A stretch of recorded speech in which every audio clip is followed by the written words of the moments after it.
Hello and welcome, the lovely Julie from the Baby Loss Retreat. That's who I know you as. That is what I know about you. And you know, I remember, so your story isn't actually new to me because I watched your videos ages ago where you told your whole story about baby Erin. Mm-hmm. And I'm sure it was 3 videos. I'm sure it was 3 10-minute videos. Yeah. Now, how long ago was that? It's at least a year. Yeah. So I didn't go back and rewatch them for this because I know who you are. So I thought, well, I know that, so I know I can ask you about that. And I know that you set up the Baby Loss Retreat because of your experience with Erin. And you know what else I realised? I'm getting goosebumps. I realised that October is actually the Baby Loss and Infant Loss Awareness Month, which I didn't know till I just parked here, and it was the first thing that came up when I looked at my phone when I came in to get you. So this will go out in October. So coincidentally as well, that's been quite fortunate that we're raising awareness. I mean, I would have done it anyway, wouldn't I? And it's nice at raising awareness at this time of month as well. Just, I always say, like, October is the Waverley month, like, for remembering babies, but I always say, like, throughout the year we always remember the babies. I would have done it anyway, and I have this special day. And I do it throughout the year. I have had quite a few baby loss people, and I will continue to do that. Like, keep reminding people. Anyway, it's time for me to shut up. Let's hear your story. Right, so do you want to start? What do you want to start with? I'll start with telling about Erin, like, obviously through my pregnancy. So Erin was born the 9th of July 2003. So she would have been 21 this year. She would have been 21 July past. Yep. So first baby, met Bryan and decided that we were going to have a child. So fell pregnant with Erin, and basically everything was okay up to 20 weeks. So at 20 weeks when we went for a scan, Erin wasn't growing very well. So there's 3 lines when you go for a scan, and Erin was at the very, very bottom, but she wasn't actually following the line, so she was going off slightly. So I was under a consultant anyway. So basically what they done was they scanned me on a weekly basis, but they were like, listen, we're no concerned here, we'll just keep an eye out, everything will be fine. So went for weekly scans. So did she, sorry, because you're going to buzz through this dead quickly, I can tell by the way you're speaking. No, I want to know so much more detail than that, because the other thing that I have learned, whilst I haven't experienced baby loss, my gran lost her first baby at 10 months old, right? My Auntie Margaret always referred to her. I've told this story a million times, but I feel that because my gran talked about my Auntie Margaret my whole entire life, I feel like I totally understand what it's like to... I don't understand because it's not happened to me, but do you know what I mean? Like, my gran, that never left my gran, and she talked about that. My Auntie Margaret and everything that happened when she was 10 months old, that's when she lost her, for my whole entire life. And it gave me an understanding of what bereavement like that must be like. That's what I'm trying to say. Make me understand it. So I know that experience for you feels like it was yesterday. So although it was 21 years ago, and the way you're like rhyming it off dead quick, I'm like, no. Slow down, because I know that this still feels like it happened to you yesterday. So I was going to ask you, did they know you were having a girl? Did you know that? No, not until I had the detail scan. And then that's when they told us, because we were choosing not to. So we wanted it as a surprise. And then when I went from my detail scan, that's when they obviously told me it was a little girl, because we were like, right, okay, let's just find out. And I don't know, but I just, deep inside as a mum, I knew there was something wrong, but I didn't know what. At that point, at the 20 weeks, when, like, I know what you're...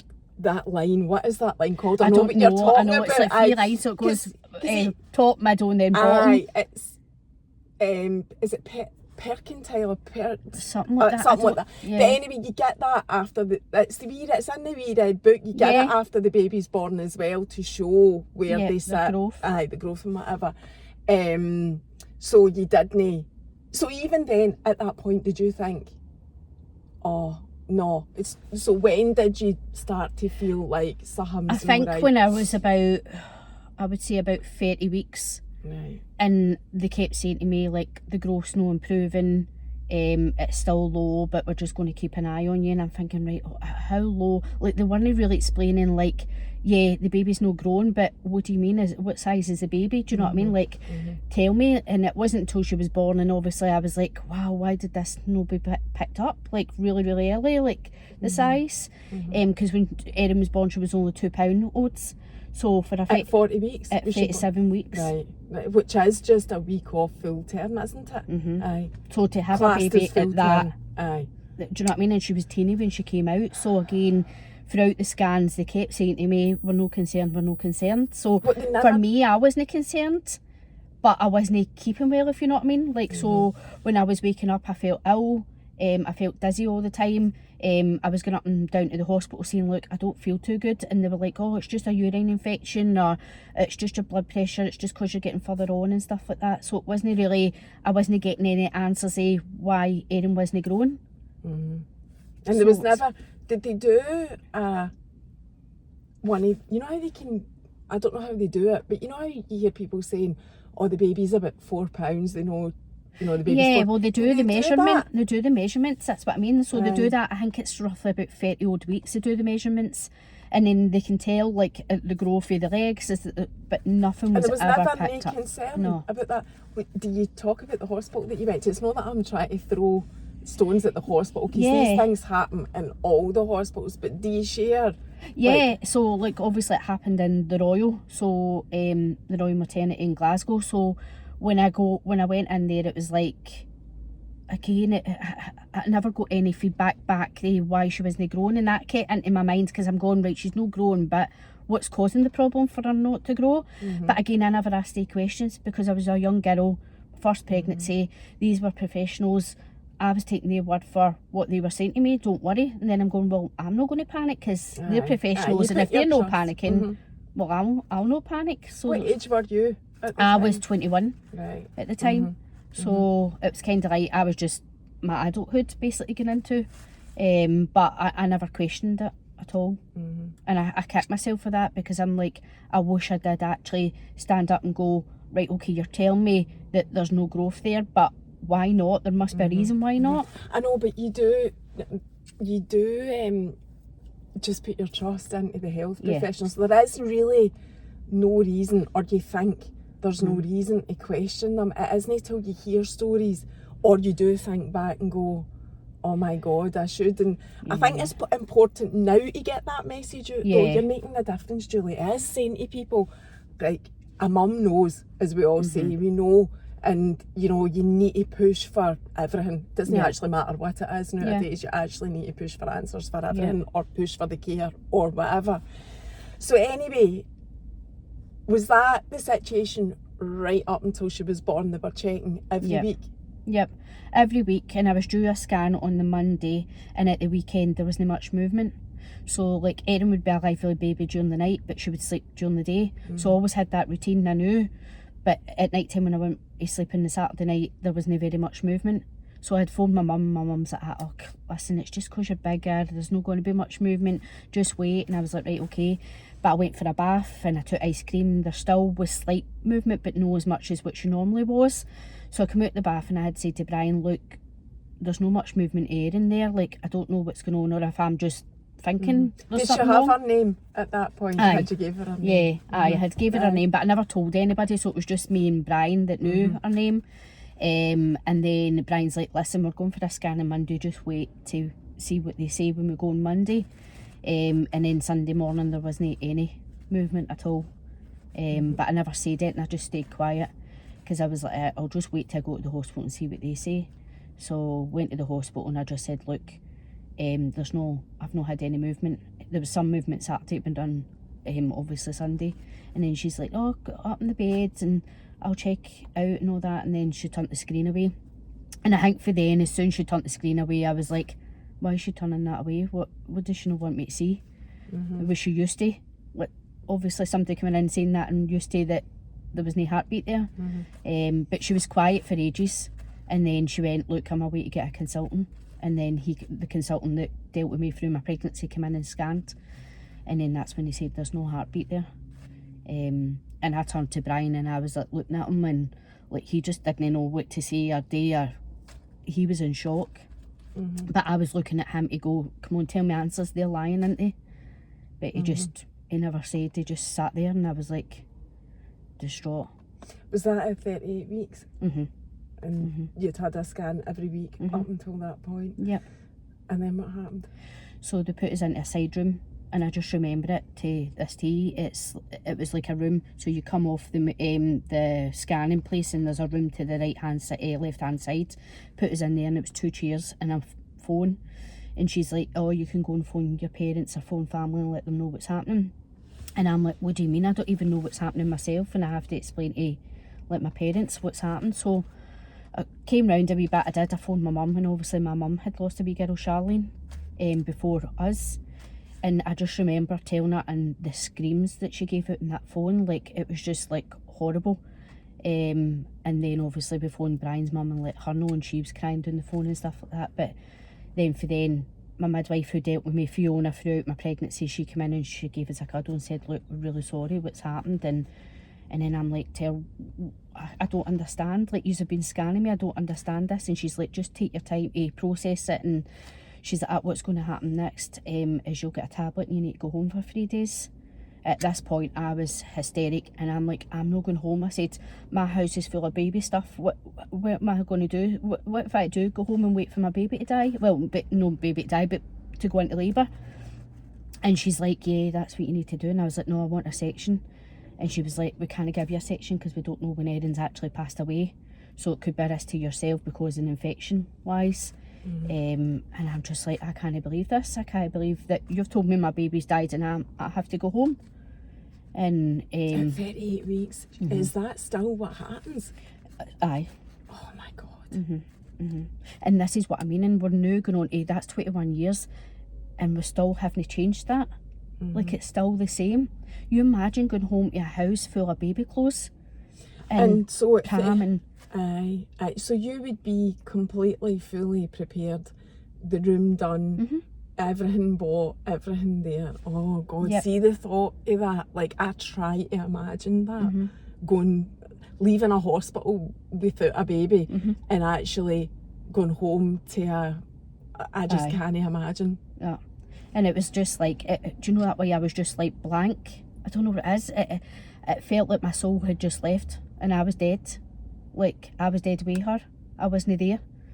And I remember going home on the journey in the car. Bryan doesn't remember so much, but I remember everything down to a T. Driving all the way home, gets in the house, my mum's there, and I'm like, I can't even speak to you. So I went to bed and I stayed there for 3 days until I was due back into the hospital. Didn't eat. I just slept the full time because I thought, if I have to get up, I'm going to see things. I'm going to see baby clothes, I'm going to see pram. And I just thought, I can't cope with this, I need to go to bed and sleep for the 3 days. And then that's what I done. And I was due back in the next day. So it was just that, gone home, it's just a trauma after a trauma. It's like you've already had bad news to be then being told you have to go home to a house full of baby stuff. Do you know what I mean? And you don't want your family to remove it because there comes to a time that you want to do that yourself, but to just like there needs to be another option. It needs to be differently to what way it is now, because it's another trauma on top of something else. And that comes back, like it always comes back to you, and especially when you're going to have other children as well. Did you get any support? Like, is there anything for that? Then there was support. There was a support group, and again I went to the support group, but when I turned up, because it was at the old side of the Royal, and when I turned up, I walked into the room and they were all like decorating stuff and doing stuff, and I'm thinking, I think I'm in the wrong room. So I sat down and she's like, oh, you here for the support group? And I'm like, yeah. That was it. Never asked us nothing. Just sat there and carried on with her wee bits and never said a word. And I thought, surely this isn't right. And I just said to Bryan, I'm sorry, but I need to go. And I just stood up and walked out and never went back. And this was after the whole thing had happened. But those 3 days, you're sent home with nothing. No. That's it, you're just sent home. Yep. So then what happened when you went back? Did anything happen during those 3 days? Oh, so when I went back, they put us into a room and just said, look, like, obviously make yourself comfortable. If you need anything, give us a shout. My mum and dad and obviously Bryan was there, and basically they gave me pessaries. So they gave me one, I think it was, that didn't work, so you have to wait like 6 hours for your second one, and then I got a second one, and then that's when my labour started to process. So nothing happened in the 3 days you were at home? There was no labour, nothing, not a thing? No. And then So when I that went was back 3 in, days that's of hell, basically. So basically, they're sending you home to go into labour, but what happens if you didn't go into labour? And the other thing to me is, if you're in labour and home and that big baby comes quicker, so you're delivering your dead baby in the house, because how you getting to, because I was obviously through Coatbridge to Glasgow, and I'm thinking, if I get into labour here, what am I meant to do? So, but obviously, touch wood, I didn't go into labour, but I went to the hospital, and then obviously they started my labour then. But that was just waiting and knowing what's going to be at the end of it. What is Erin going to look like as well? And I get a lot of that for families now. Like, I don't know what my baby's going to look like when they're born. And like, one mum had said to me, and I said, look, if you're okay with it, I'll send you a picture of Erin, if you're alright with that, so that you know, basically, obviously they're not going to be the same, but you'll know with the deterioration of the skin what they're going to look like. So I sent the photo, and she was like, thank you for that, because now I know what my baby's going to look like when they come out. Because obviously for me, when I thought Erin was coming out, I didn't think that she was going to be, her skin deteriorated. I just thought she was going to be... That's the first time I've heard somebody saying that. Yeah. About that. Yeah, so obviously scenario. she's passed away 3 days in my tummy, so when she's came out, the skin's discoloured. So it's like the blood strained, do you know what I mean, from the skin. I'll show you a picture once I'm finished, if you're alright with it, just to show you what I'm talking about. And I think I've seen, have you not shared that picture? I think I've seen it. Yeah, but so I don't mind. I don't mind. So it's like that, do you know what I mean? It's like deterioration, so like families don't realise that sometimes that can happen. So it's like they call it mottling. Yeah. So is it that? Yeah, is it's it like that, yeah. Yeah. Right. So, but it's a shame, because a lot of families do ask that question, like, what are they going to look like when they come out? Do you know what I mean? Because they've been in so long, the tummy, so it's... Right. It's, I would imagine it's another massive fear. Yeah. Because you've never experienced anything like that, you know. Oh. Especially if it's your first child as well, innit? It's like, because you don't know, like, what it experience when the baby comes out. And obviously when Erin was born, like, she was beautiful, like her hands, everything was fine, it was just she was too small. That's all it was wrong with her. She just couldn't cope with it all. It was a blood clot in my placenta, which stopped the blood flow to Erin and myself, so that's why I was feeling weak all the time and tired, and the blood flow wasn't going to her, so obviously that stops her from then growing. So they didn't find that out until they done the post-mortem on her. And no everybody gets a post-mortem either. No. That is actually... Well, it's a choice for yourself to get that done. So right. They do... Is it offered on yeah, every it's case? offered. Right. It's offered. Do you want a post-mortem? Some families won't take it, some families do. But I think that because it was my first and I wanted to go and have other children, I was like, I need to know what's actually happened. And I did ask them, like, what's the process, and they did explain to me what would happen through that process. So I think that made me ease, because I'm like, right, I hope they're not going to take this part and that part and use it as like obviously testing and stuff like that. But they were like, no, they'll just obviously open up and find out if there's been anything with the placenta. So they took the placenta away as well, and that's when they found the blood clot in the placenta. So there wasn't anything wrong with Erin, it was just the fact that my placenta had failed. So the whole process then so we got up to there giving you pessaries. Yeah. So are you alright to talk about that? Aye. What was it like from that point?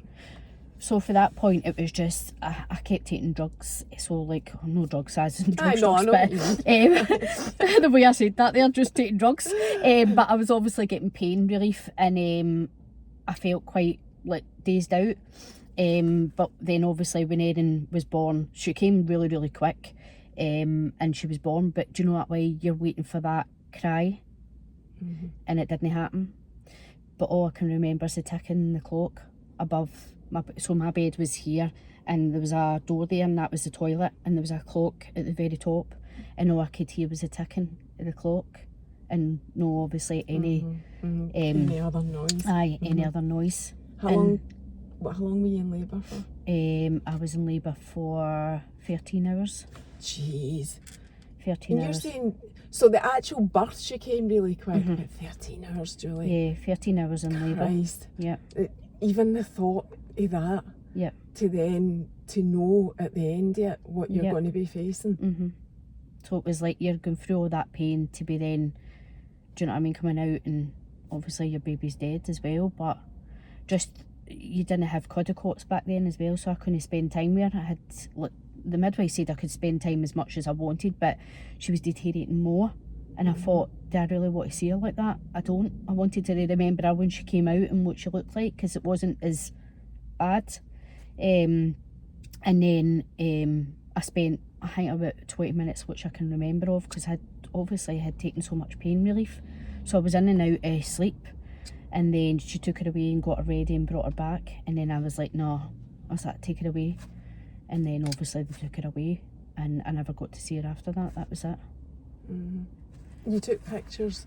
Oh, you've got pictures of her. They took pictures, because they didn't They did it for you. So now you can get pictures, now that they take pictures of the baby and do stuff and all that, but they didn't. It was old-fashioned cameras. Remember when you take them and the photos come out? Aye, Polaroid. Aye, was it? That was all Polaroid, so that's how old I am. No, I remember. No, well, I'm older than you. I remember the Polaroids as well. I didn't know that's what they used in hospitals. Back then, they used them, so they gave me one of them, and it was like footprints on a wee card thing, and that was it. That's basically all you got then. And you were even in the rooms, so my room was right next to the maternity ward, so you could hear babies crying and stuff, which isn't nice. I've said that a few times about that whole setup, because we struggle to have Lola, right, but even when you're going for infertility treatment, you're going into a maternity unit, you're losing a baby, you're going into the maternity unit, everything's all in the same place, and it's just, I really feel that's something that needs to be looked at. Aye.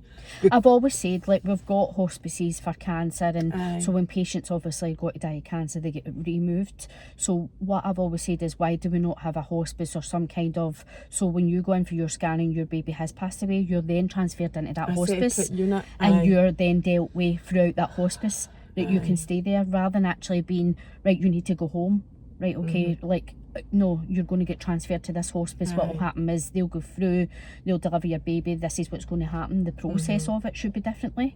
It's just like we're so many years down the line that still hasn't changed in that area, if you know what I mean. It's the same horror story, and you're giving birth to potentially a stillborn, and you can hear the person in the next room screaming and giving birth to their crying baby. I mean, everybody knows that. Everybody that's giving birth knows that's what a labour ward is like, and yet that's still what, you know. It's like I went and visit the Royal, I think it was a couple of months ago, went in for a visit because I wanted to see what it was like, and basically, so they've got a Simba room, but they've got it next to the birthing pool room. So I says to her, do you use it? And she said, yeah. And I said, right, okay, so that's a Simba room? And she's like, yeah. And I was like, right, so how does your parents come from the maternity ward into there? And she said, oh, they just walk past there and go in.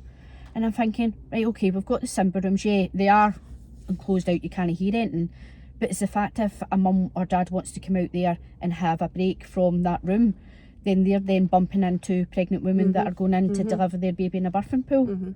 So that means that they're isolated, they put in that room and please don't come out, because there's going to be other mums and dads walking about and going into the birthing pool. No, it just doesn't make sense. I totally get that, because I remember going, I know it's not exactly the same, right, but I know exactly what you're talking about, because I remember going for my infertility appointment at the maternity unit. It was actually in Edinburgh, and that was exactly the scenario. I was surrounded by either people that had just had babies or pregnant people or whatever, and it just adds to your horror. It is, it's torture. It's like women are being tortured going through something like this, and it shouldn't be like that. We shouldn't have this trauma. We should be able to, right, okay, your baby's passed away, let's do it this way to bring a bit of comfort, because you're already going through what you're going through now. We need to make it a little bit better for you. It's not going to take it away, but to make it a bit easier. Where it's always like a struggle. There's always like something in front of it that you have to fight for. And that's not what it should be like. It should be made easy all the way. And it's just not like that. No, I know. So you back to your story, you delivered Erin, you saw her for a wee bit, you got your pictures and whatever. What happened then? Were you out of hospital that So day? I fell asleep. So we just stayed that night, because obviously it was like, I think it was, Erin was born about 2:30, 3:15 in the morning. So we just decided to stay, and then we woke up in the morning and Bryan was like lying next to me, and I thought, oh, do you know what way when you wake up somewhere and you go, where am I? That's where I was like, where am I? And then I'm like, oh, and I turned round to see if Erin was in the cot thing, and she wasn't. And then I'm like, right, okay, it's no a dream, it's actually reality's happened. And that's when it hit me, and I was like, get me out of here. I said, I need to sign myself out. So the midwife came in, she's like, you want to stay? And I was like, nah, get me out. That's the way I was like, nah, get me out. What do I need to do? And she's like, so we need to talk about the service. And I'm like, I don't want to talk about this. I don't want to talk about funerals, and I just want to go home.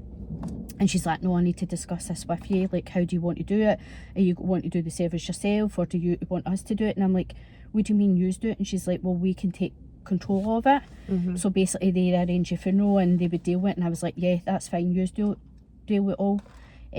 So she just got us to sign paperwork and gave us stuff away, and she said we'll be in touch when the funeral takes place. So we hammered for a cremation for Erin. I don't even know why I made that choice. I wish I didn't now, but I've made it, and there's nothing really I can do about it now. But to then, I think that's what I said, I just rushed into making decisions, and I think that should be left for a while, so that the families can process what's happened and then make the decision what happens afterwards. So I chose for that, and then I just went home after that. And I remember, again, I just went straight up to my bed and stayed there for a couple of days. And then did they get in touch for a funeral? Is that the next thing that happened? Yeah, so they got in touch for the funeral, and they were like, right, this is the date. If you've got any music that you want them to play or anything like that, then just take it down. And I was like, right, okay. So I went down with the music and stuff like that, asked the question about obviously ashes, because my gran had died 2 years before that, and my mum said, look, ask for ashes because I got them for your gran. And I was like, right, okay. And I went down, she said, no, you won't get any ashes because the babies are too small, so there wouldn't really be anything that we can give you. And I was like, right, okay. So is that still the case? No, that's changed. It's changed. Aye, it's changed now. So it doesn't matter if it's a miscarriage or at the end of the day, there will be something, but it could be a small amount. But as long as you're getting something back. But again, I've been dealing with that situation that they're still telling that there's not going to be any ashes. It has occurred on 2 occasions where I've had to actually go in and say, no, that's not the case. So for then, I just came away, had Erin's funeral. There was like family and friends there, and we just went back to my mum's for like tea and a cake and stuff like that.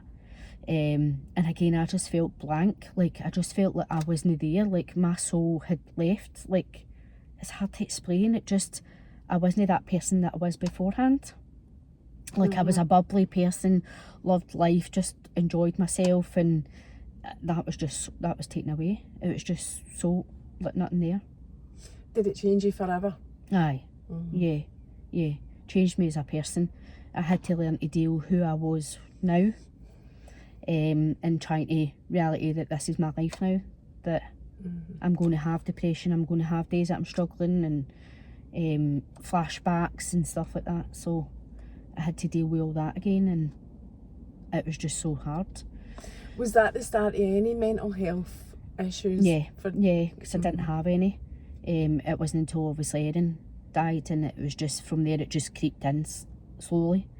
Because again, me and Bryan decided to go away because I was struggling, and Bryan went back to work 2 weeks later because he was dealing with it as a man that he didn't want to show his emotions. He was ex-Navy. So then they were kind of like, need to be tough, don't show your emotions and stuff like that. So his way of coping was going straight back to work.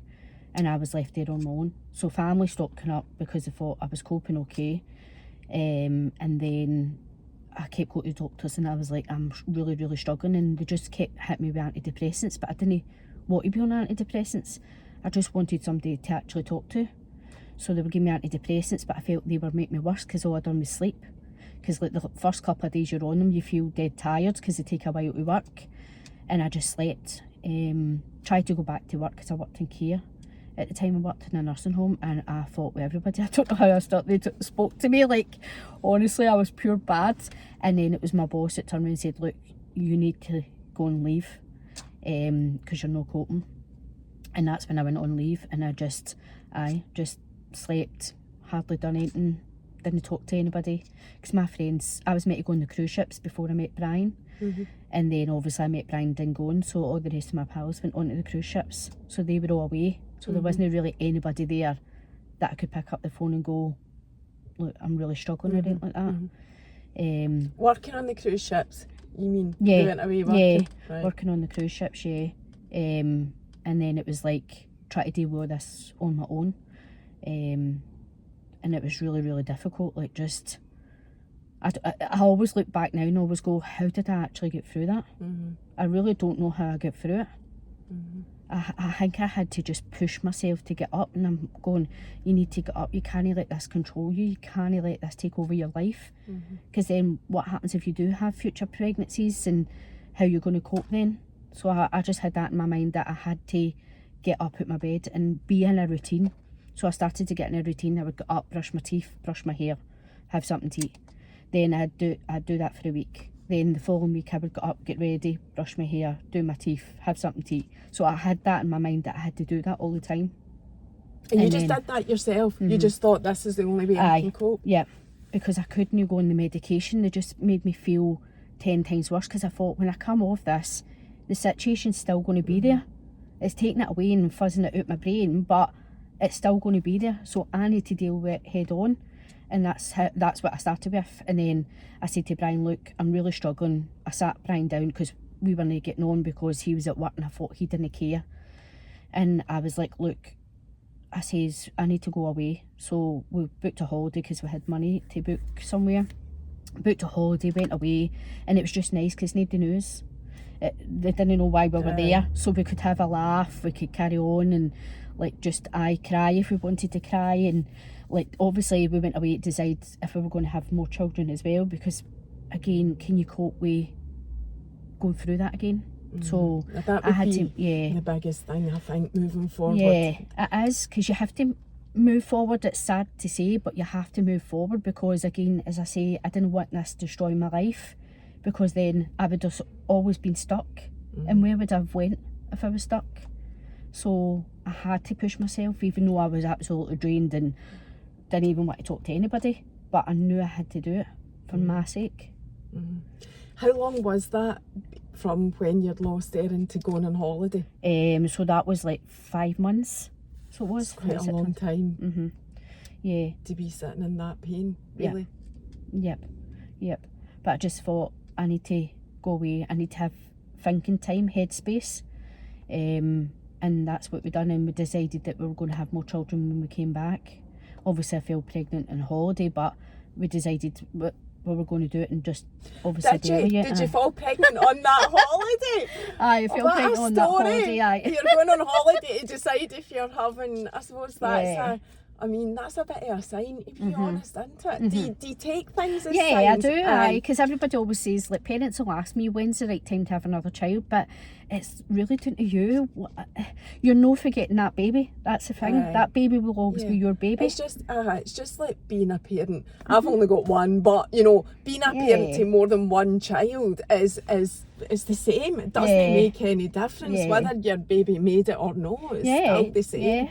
And I was always, like, when I was younger, right, so I used to take everybody's babies out in the street, so they'd pay me £1, so they would all clean. That was a thing. It was. They would clean their houses and I'd take all the babies, right? So, like, my pals would both clean it and I've got all these babies and I'm, like, ramming them about, do you know what I mean? So I was that maternal type that I just loved kids. like even now, even though my kids are grown up, like I love seeing me kids and go, hiya, like pure like happy with them. But yeah, so I was always like that, and I always knew that I wanted a big family.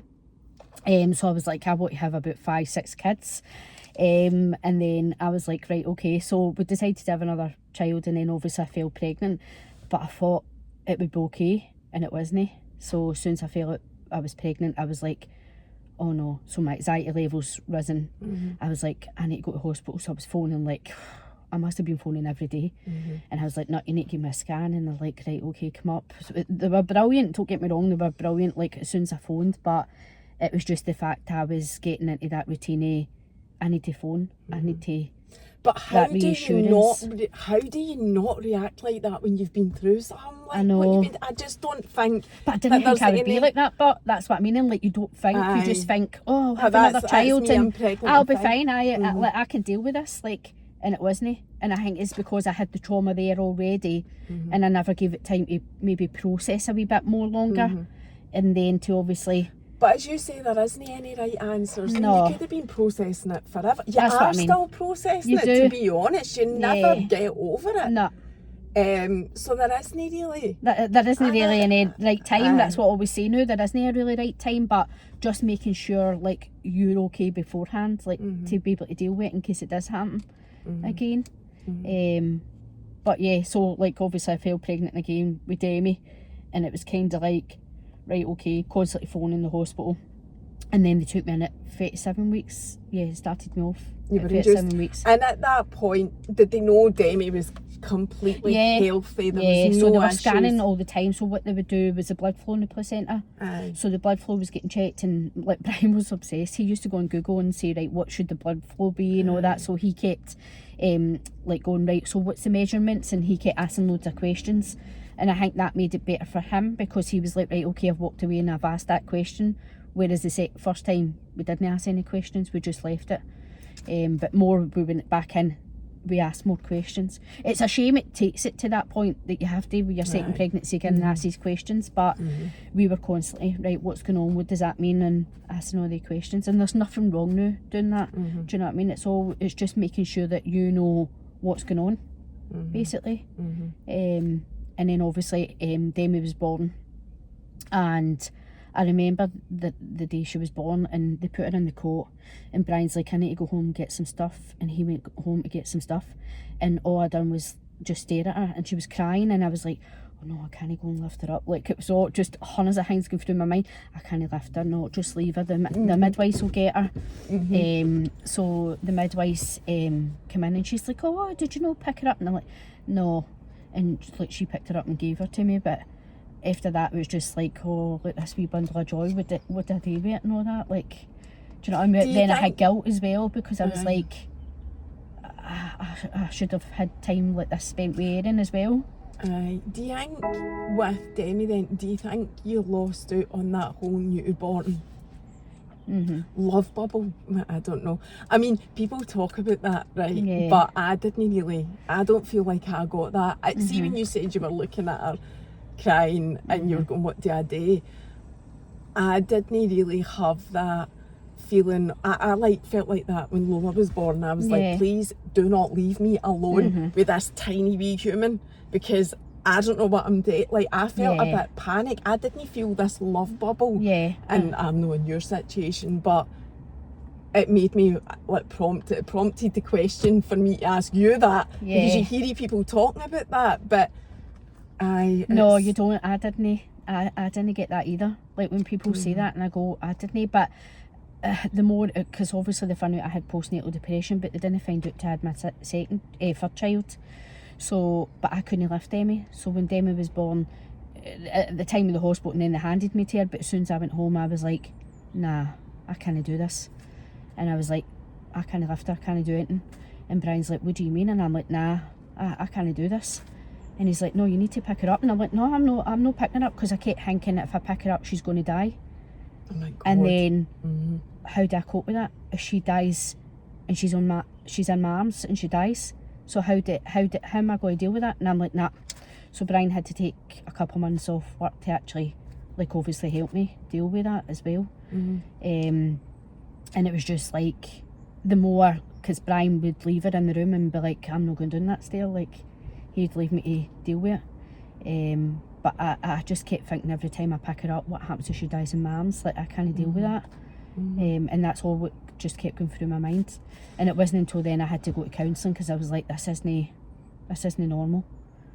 And I went to counselling and spoke about it and how it made me feel and stuff like that. And I feel bad, because I feel like I've missed out on parts of Demi's birth, do you know what I mean, because of it. And it's took that away, whereas I should have been enjoying it and bringing in the moments, say a newborn baby, but it wasn't. But the thing is as well, Julie, the more people you speak to about childbirth, even not in your situation, there's a lot of women feel like that. You know, it's just like what I'm saying, it's no, you know, so I think my point is, I think we often have this image and vision of what perfection is when you have a baby, and the reality is that very few people actually experience that. So, but that's what I was saying. I think pregnancy's always been this, oh, lovely wee joy, a bundle, it's going to come, you're going to be brilliant, you can buy this clothes, that clothes. It's always been perceived as that. On social media especially. But reality, this is no life. No. Reality is your baby could die. Your baby could have Edwards syndrome, it could have Down syndrome. There's other stuff out there that can happen, do you know what I mean? And it's no really explained very much when you go for your obviously maternity checkups and stuff like that. It should be more showed that. I think I would have been more prepared if they turned around and said to me, look, there's 99% chance that your baby could die. Right, okay. Like I could prepare myself for that then, because I know that this could happen. It could happen, my baby could die. So what essentially made your situation even worse was the fact that they kept telling you it's nothing to worry about. Like that is horrific. So you're not going to worry about it, because they're telling you, they're professional doctors, they're telling you that there's nothing wrong. So you aren't going to question them. Why would you? Unless they said there's something wrong, but whatever, this is what we're going to do. But there wasn't anything there. It was just kind of like, let's just keep getting scans and see what's going on, and that was it. They were checking the blood flow and stuff like that, and nothing was ever brought to attention. Wait all. See, when, just going back a wee bit, I was going to ask you this when you were talking about it. So you obviously had a wee girl next to Demi. Is she 20? Well, coming up for 20 in February, All the stuff that you'd had in the house for Erin, did you ever do anything with it? Did you ever put it into storage? I don't know, whatever. No, I used it for Demi. I know, but the whole time though, like before you knew you were pregnant, whatever, where did it just sit where it was? I think that's what I would do. That's why I'm asking you. I don't think I'd ever be able to touch it. Yeah, sometimes it's hard for parents and stuff like that, but I think because I just had the 2 rooms, I just closed the door over. And I just left and everything was in there. Yeah. So the changing mat, the wardrobe, the coat, everything was in there. The only thing was the pram that got taken away, because I was like, no, because I didn't have room. It was a small house that we stayed in, and I was just like, no, take the pram away. So I think somebody had taken it and put it up their loft, because I had used that again, like obviously when I felt pregnant. So I don't know, you're probably from the same kind of era as me anyway, although you're younger, but the pram is a big symbolic thing. Yeah. And there's that whole thing of your pram shouldn't be in your house before the baby's born and all that. So I think that would probably be, for me, coming for that type of upbringing, the only thing that I would probably not want to be there. Yeah. You know, whether I had room for it or no.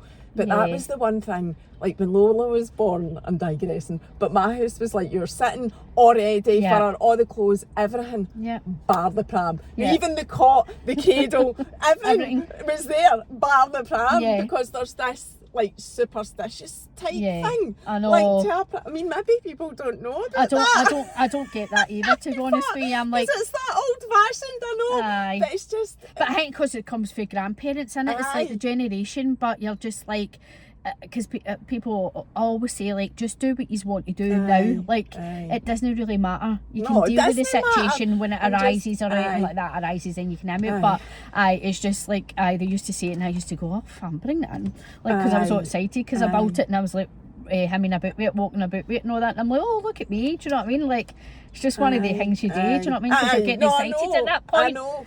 But with you saying about the pram, it just reminded me of that. Yeah. Like, that was the only thing you didn't keep in your house, and then you would have got it back when, what was her name? Demi. Demi was born. So, you obviously had postnatal depression. I'm conscious of the time, we're 45 minutes in. We've not even talked about the baby loss. So and you keep talking about, and I've been speaking to them, that they, you know, in the hospitals, they shouldn't have the Simba room here and blah, blah, blah. And we've not even got on to why you do that, because you've set up the baby loss retreat. But, right, so just to finish that bit off then now, so that we do get your, you know, what you do now. And, did you get the right support for the postnatal depression to then get to a point that you could? Not really, no. What happened?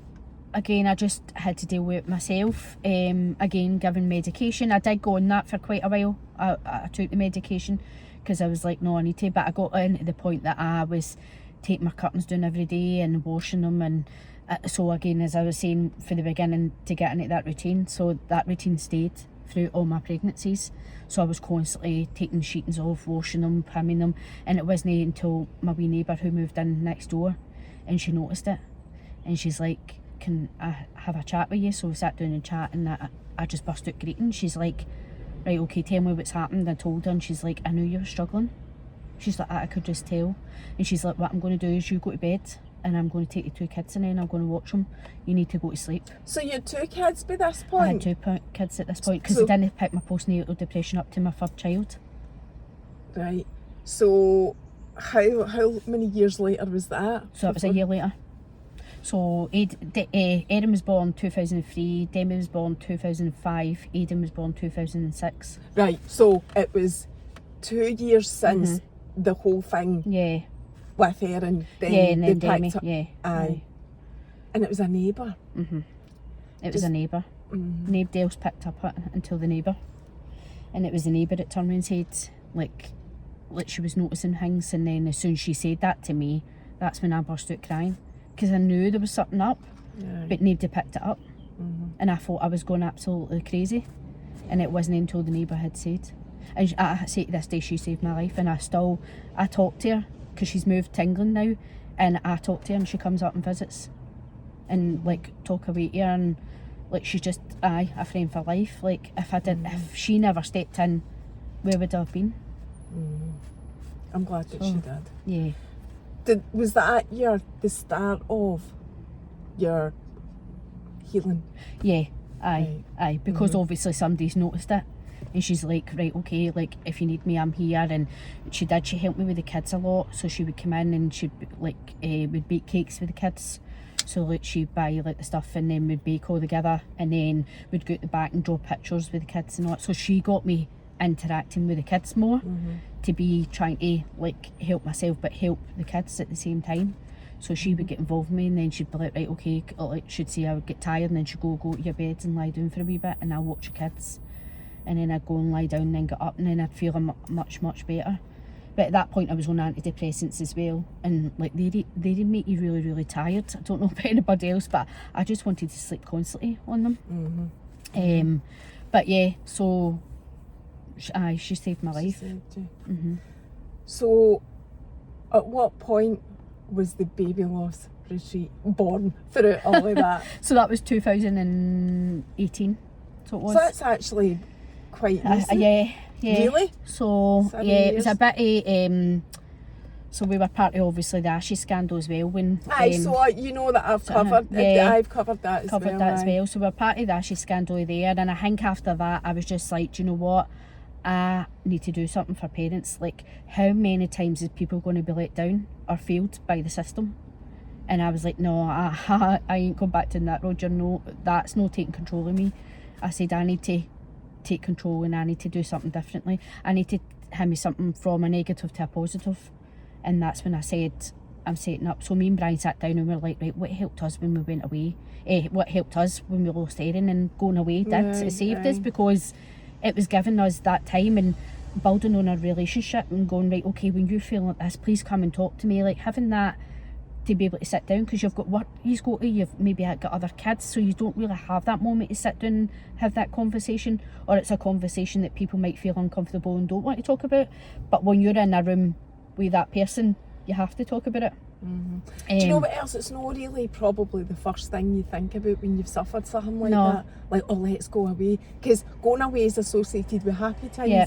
Like, let's go away and have a great time. You're not going to be thinking like that at all. So you're actually making it all right to do that. Aye, because it's a normal thing. It's a normal process. Do you know what I mean? Normal that you would go on holiday any other time. So yeah, and then that's when obviously we sat down and we're like, right, okay, what helped us going on holiday? Right, well, let's look up retreats in Scotland and see if there's anything for baby loss. So we typed in baby loss retreats, and there wasn't any.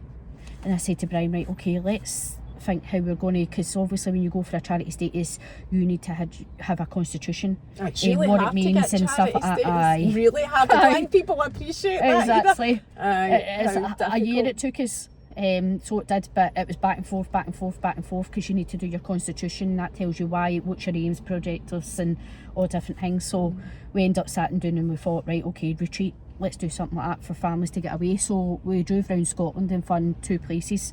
They were family-run businesses, and I went in and spoke to them and said, look, this is what we want to do. We want to invite parents here, but we need the space. It needs to be quiet, and obviously put stuff in the room like comfort bags and memorial books. And honestly, the 2 businesses that we used, they were like, fantastic, we'll help you as much as we can, just let us know what you need. So obviously done that. We didn't even have an office. Parents were coming to our house. You're a full-blown functioning charity now. Yeah. Is that now your full-time job? Yeah. And is it Bryan's full-time job? It wasn't at the beginning, so I ran it myself for 5 years. Right. So Bryan only came on 2 years ago. Right. So basically Bryan worked full time. He was a security manager. So he was basically the breadwinner, essentially, for the family home and whatever, whilst you set up. Because obviously I was doing my cleaning business as well as the charity, so I wasn't getting paid with the charity. So I was doing that as voluntary for up to like maybe 4 years ago. So I was doing that voluntary, but I had my own cleaning business, so I was doing the both. But it was coming to the point that the twos were absolutely exhausted, because we were like, we can't run like this. So we went to Van El, and Van El said, look, you can get a grant for your wage to pay you to run the charity. So the both of us decided that it'd be best for me to do that. So I went away, and obviously we've done the grant and basically got the funding for that, and then I dropped my job and basically just started the charity from there, from scratch. But we were using the house. Parents were coming to the house, we were having a chat with them, and then we'd book them into the retreat, and then it wasn't until we got a grant for offices, and basically we got an office and just started from there. But I think we started the charity with £200 or something like that. It was that your £200 or was it £200? No, our money. Your money. And now, how is it funded? Do you get funding? So we get the National Lottery that funds us. They fund half of our office and some counselling and trauma therapy, but it doesn't cover what comes in. But it's still good. They have been fantastic. The National Lottery, like I won the National Lottery Award 3 years ago during COVID. They've supported us all the way. Like I don't know what we'd do if we didn't have that money for the National Lottery. You do need to keep applying for it every year, though. Like every charity. We get it for 3 years. Oh, so do you? So it's every 3 years. But funding, usually every charity has to apply every single year, and charities only exist year to year. I don't think a lot of people know that. It's actually you need to find the funding from somewhere, because it's not like a business. But it's no full grants. Do you know what I mean? So it's half of the grants, because you've got maybe 250 charities out there fighting for one grant. So it's whether what you produce, they feel that it's worth it, then they'll give you the money. But if it's no, then you don't get it, and it's kind of like, right, okay. And it's no even that, it's a 20-pager grant form. It's no just you just fill in that Hemi. It takes 4 hours to fill in a grant process. And as you say, there can be hundreds of people after the same grant. No, I know. That's why I'm saying it's and I think so it's harder for smaller charities, because we're just starting off, and it's like you're constantly fighting on top of the bigger ones, because the bigger ones are already processed. They're working what they're like, so they're getting the grants more and more. But it's unfair, and that's why a lot of small charities fold, is because they're not getting the grants to keep what they've got going. So that's why we ask the public to help us, because we can't do it any other way. We just can't. It's if we need to keep running, we need to ask for fundraising, to people to fundraise for us. And me and Bryan go out and we fundraise as well. We sit at awareness tables, even though we own the charity. It doesn't mean that we shouldn't be out there busting their asses to get money for it. Do you know what I mean? At the end of the day, you need to go out and make the money.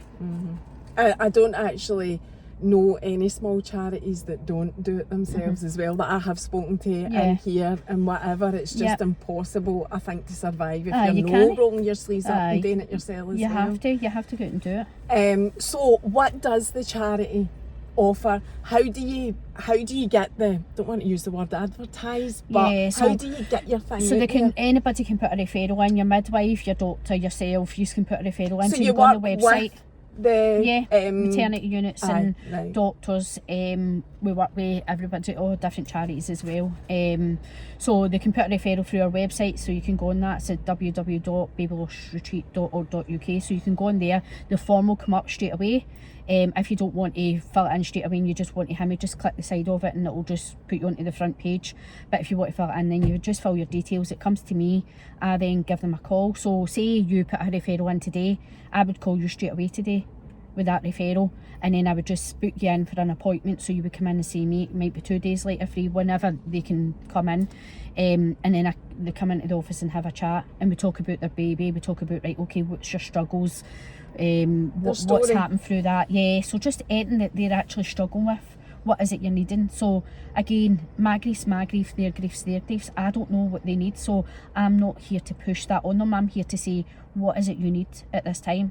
And if they say to me, I need counselling, or I need a support group, or I need a mum to talk to, then I'll find that within what we've got and give it to them. If we can't, then we've got to go and find that through other charities, but most of the time we can, because we've got 16 counsellors, we've got 2 trauma therapists, and we've got 2 retreats in Scotland.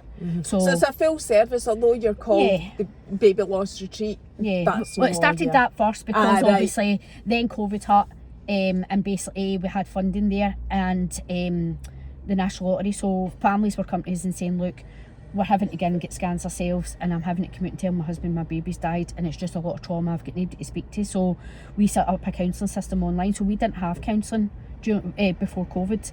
It was just the retreats, and then obviously COVID hit and we set up a counselling system that was online. So when families were coming out of the hospital, they were getting referred to the counselling system, and it was done online. So we've just always kept that now, so that's carried on throughout. So we actually invested more during COVID to make it a better service, and we've just always kept that going.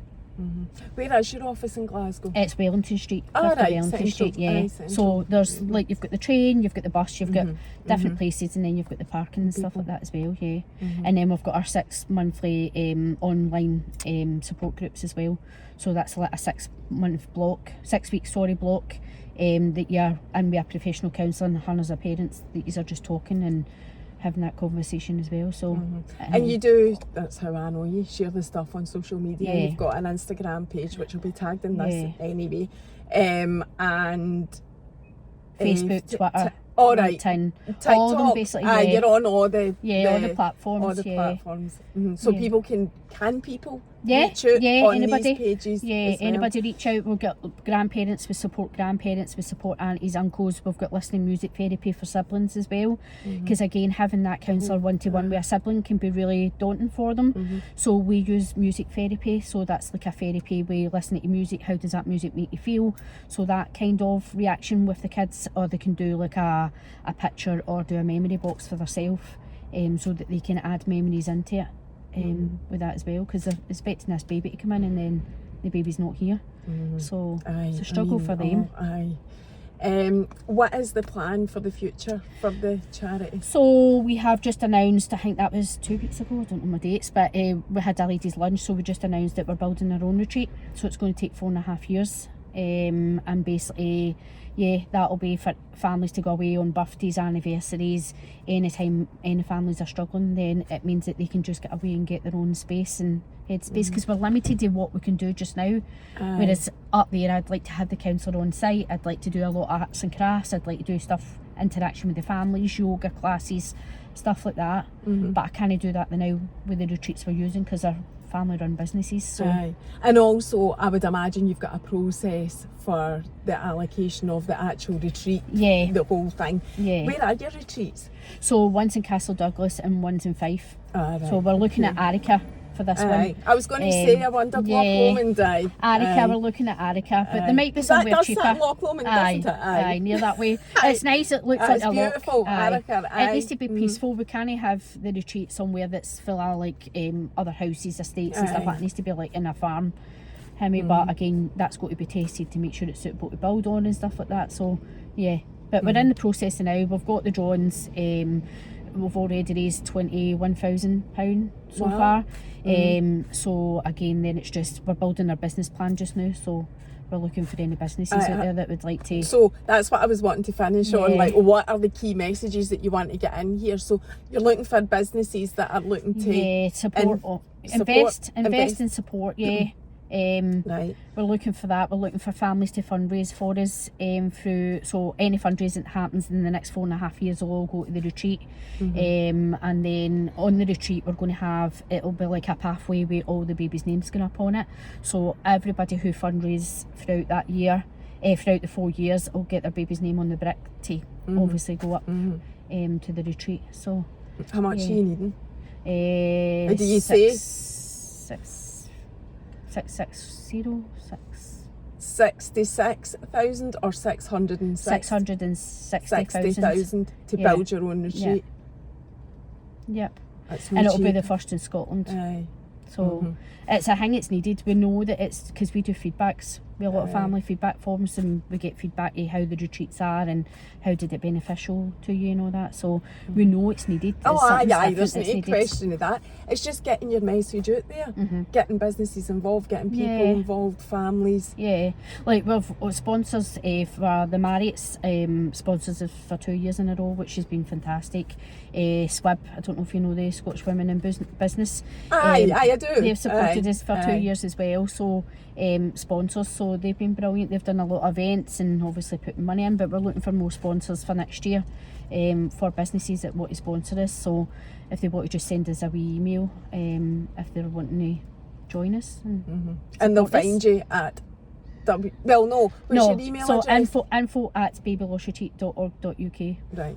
And then obviously we've got our website as well, and we also do baby loss in the workplace training as well. So basically staff that are obviously struggling, our managers don't know how to deal with somebody who's maybe going through a baby loss, then we can do that training as well. So that's on the website if they want to have a look at that. So everything is there. Yeah. Is there anything else you want to say? No, just want to say thank you. You're welcome. You're welcome. But no, thank you so much. Oh no, you're welcome. I do try to regularly keep like certain topics and subjects reoccurring so that it is fresh in people's minds, and you know we are keeping the awareness going and whatever. So it's and I think families will appreciate that. Do you know what I mean? Everybody helping and keeping the babies alive and talking about it, baby loss, because it is 1 in 4 babies are stillborn. Do you know what I mean? So it's quite high out there. And is it not more than that, the number of women that experience some? Miscarriage. Miscarriage wasn't actually, there wasn't any stats for miscarriage, but I know Tommies are starting to collect stats for that. I also collect stats regarding miscarriage and IVF and ectopic pregnancies as well. Doesn't really get talked about. Any loss, I always say that, any loss is a loss. As soon as that pregnancy test comes, that's you. Do you know what I mean? So we always support any parent that's coming, no matter what stage it is, because it means to them a lot. Do you know what I mean? That they've went through that. So no, absolutely. Yeah. Okay, well, like I say, you will be tagged anyway. Yep. So socials will be one way for this that people will be able to find you. But you've just given us so much information. I know sometimes I rabble on. Sorry. No, don't apologise. No, that's what we need. I just want to thank Kirsty for putting me forward to this, because Kirsty messaged me and was like, "Which one? Go on to Maria." Kirsty, oh God, I keep forgetting Kirsty's no, name. No matter. Sorry, Kirsty. She's on social. She's on social. I'll tag her. I may have seen her. A wee boy Shay passed away. So she does a lot for the charity with fundraising. Like honestly, she's been supportive. But she messaged me and says, "Right, are you going on this?" And I'm like, "No." She's like, "No, just go on this. Hurry up." You're here now, and I knew you anyway. I knew who you were anyway. So it's been my privilege. No, thank you so much. So much for sharing the story. We'll see you later. Bye. Bye.